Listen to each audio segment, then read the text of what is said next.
fought the fight, breaking down the walls in the dead of night. I don't come for peace, I come for the storm. Fanboys melt quick when the truth gets warm. Saw content's high, I'm collecting those tears. Just got started, but I'm cutting through fears. I'm not here for brand deals, I'm not for sale. I expose your lies, rip off the veil. Oh man, where do I even start with this circus? You ever wake up, check the news, and just know today's gonna be one of those days where logic takes a vacation? Yeah, that was me when I saw all these Nintendo fanboys doing victory laps on Twitter, Reddit, and probably even on me vs. Ghost server screaming that Donkey Kong Bonanza was #1 and Madden NFL 26 was #2 in August.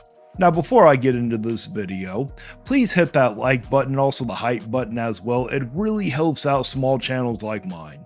Now at first, I'll admit it, I thought alright, maybe the Switch 2's doing okay.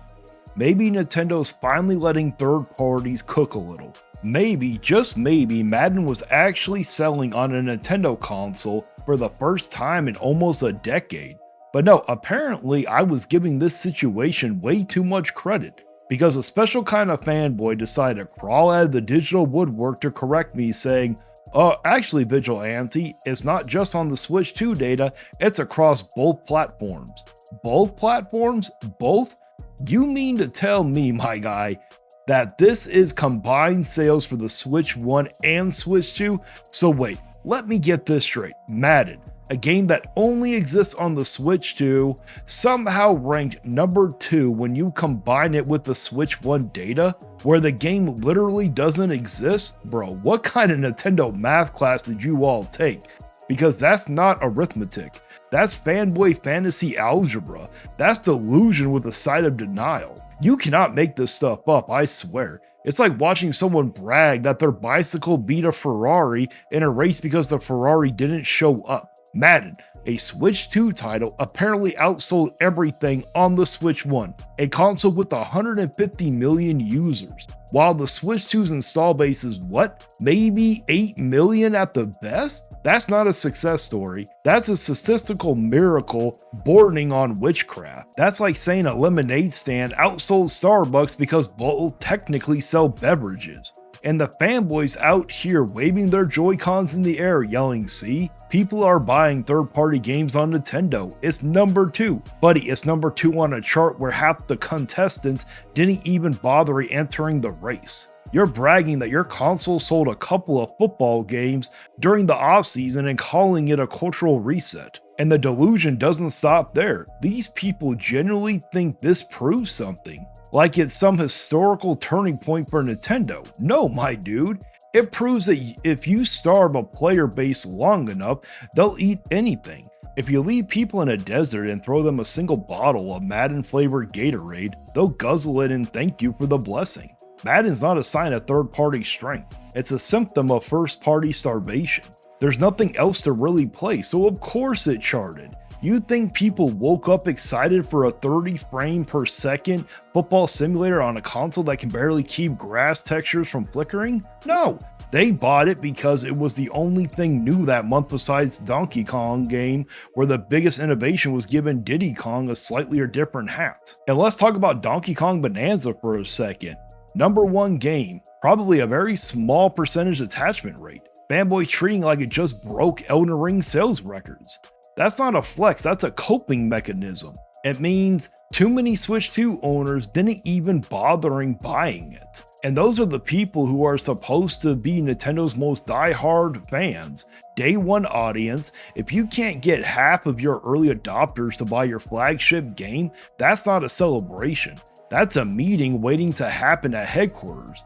But of course the fanboys will twist it. Well, actually, it's historically strong. Yeah, so is my back pain. Doesn't mean I'm proud of it. Now back to Madden, the crown jewel of this entire debacle.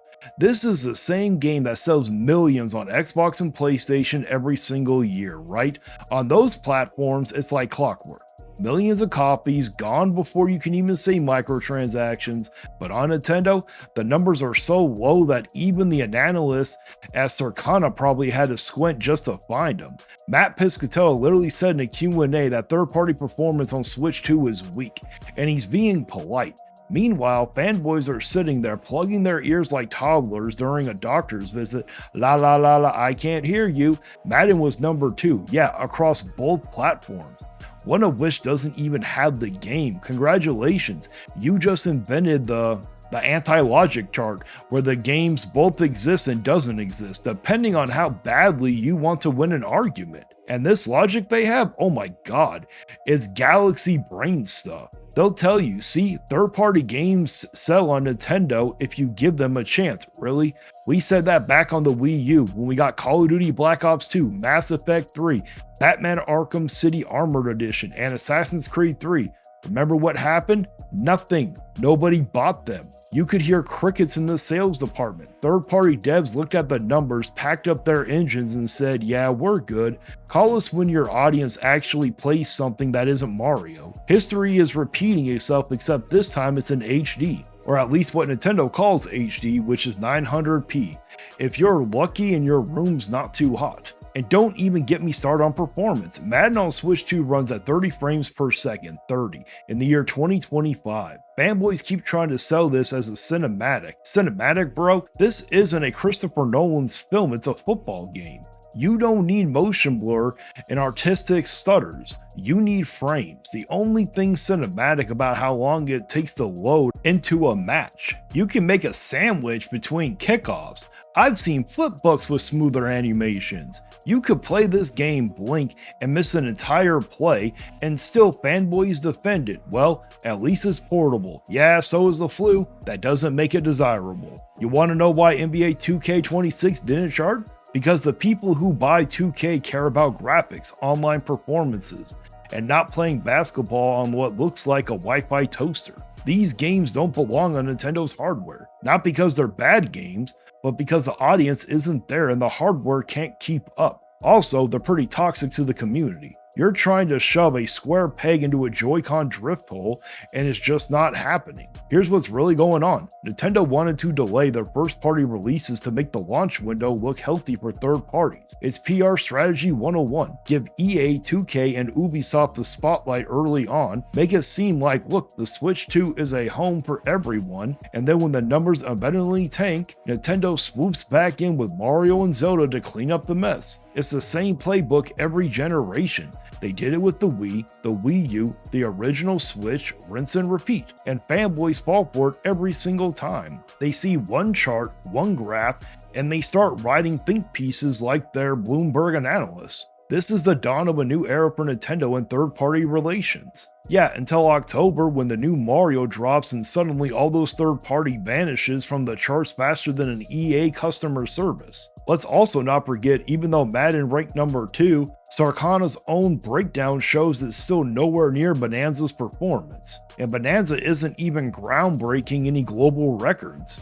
This is like bragging that your goldfish won a race because the other fish were asleep. It's not victory, it's circumstance. You could release a calculator app on the Switch 2 right now, and if it came out during a quiet month, it would chart a top 5. That's how barren the release schedule is. And then there's the cherry on top. The idea that this is somehow means the third-party curse is over. No, the curse is alive, healthy, and currently laughing at you from the sidelines. It's the same curse that made The Witcher 3 run like a slideshow on the Switch. The same curse that turned FIFA into a reskinned meme. And the same curse that will make Star Wars Outlaws look like it rendered on a microwave. And the fanboys will still call it a miracle. Wow, it runs great for the Switch. Yeah, because your standards are lower than the console's resolution. And here's the biggest joke of all. These are the same fans who scream performance doesn't matter, it's about fun, until Nintendo charges $80 for a port, and suddenly they're Digital Foundry experts talking about texture streaming and GPU load balancing. The mental gymnastics are so wild, I'm convinced some of these people could medal in the Olympics. So to that one fanboy who tried to correct me, congratulations, you win the gold in statistical spin doctoring. You technically proved that a game sold well across 2 consoles, one of which doesn't even have it. That's like me saying I'm the fastest man alive because I beat everyone in my neighborhood who were asleep. Bravo, my guy. Wear your medal with pride. Meanwhile, I'll be over here laughing, watching everyone celebrate a 30 FPS football game as the dawn of a new gaming age. because that's the real comedy here. It's not the games, it's not the charts, it's the fanboys. They'll twist anything into a victory, a price drop, it's a sign of strong demand. A lawsuit, Nintendo's protecting its legacy. Poor sales, quality over quantity, and now the number 2 ranking of a game that doesn't even exist on one of the 2 platforms is counted for. See? Proof third parties love Nintendo. No, my friends, proof that the internet never fails to turn a footnote into a fairy tale. So yeah, Madden being number 2 isn't the comeback story fanboys think it is. It's the gaming equivalent of a participation trophy, shining meaningless and kind of funny to look at. And as far as I'm concerned, that makes it the best comedy of the month. And that's it for the video. If you truly enjoyed it, do me a favor and hit the like button, hit the hype button, share it around, and make sure you're subscribed. I post a long video every day, and I also go live Monday morning at 5 a.m. Pacific time, where I react to the saltiest fanboys around. And also, make sure you subscribe, because I'm really trying to hit 5,000 subscribers by the end of the year, and I really need your help. If you really want to support the channel, consider becoming a member. It's only $1 a month. You'll get special badges, custom emotes, and of course your name shouted at the end of every video. And once that list gets too long, don't worry, I will turn it into a full-on credit roll so everybody gets their chance to shine. Also, don't forget to check out the merch if you want to rep the vigilante fire. And as always, until next time guys, stay vigilant. And now it's time to read off the member of the channel. We got Koros Objective, Maximilian Pegasus 88, Madfox 94, Shade Milkman, oh no it's Justin, Brian Payne, Andy Ritz, J Wesby 65, C-Stars Piplup, Maximus 2400, Geezer Noob, Dustin 360, That PlayStation Gamer, Blue Moon, John Marr, Baron Grod, Kawabi Asari, It's Josephus, Gundam Hufflepuff, Johnny Bones Jones, Angel Black, the one and only Groot, Female Goku, Power Mad UK, and Thomas Hopkins Jr. Thank you so much for becoming part of the crew. You can cry in the comments, but you won't survive. Like and subscribe if you feel that vibe. We're hard.